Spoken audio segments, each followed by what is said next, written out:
Welcome to MooMooMath and Science. In this video, let's go over how to convert this repeating decimal into a fraction. So what we're going to do is I need two equations. Equation 1, I need to set it to where the repeating decimal is just to the left of the decimal.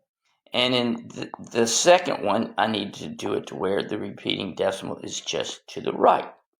So let's go ahead and do that.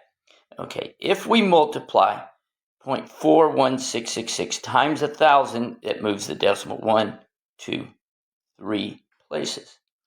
This is times 1,000. If I multiply it by 100, it moves it 1, 2, and it's just to the right. Okay, so let me clean this up, and if I multiply 1,000x is equal, and I'm going to move it 1, 2, 3 places, I get 416.66, etc. And if I multiply it by 100, because remember what you do to one side of the equation, you must do to the other, I'm going to move it 1, 2 places, so it's going to be 41 point right here. Now what this does is it's going to cancel the repeating decimals out, and so now I subtract the two equations. 1,000 minus 100 is 900x is equal to, if I subtract these cancels, and then 416 minus 41 is 375.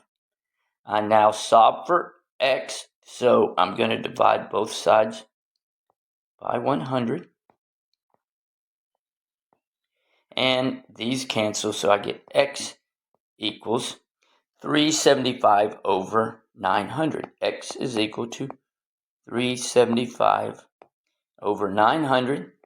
I can simplify by dividing by 75, and that gives me x is equal to 5/12.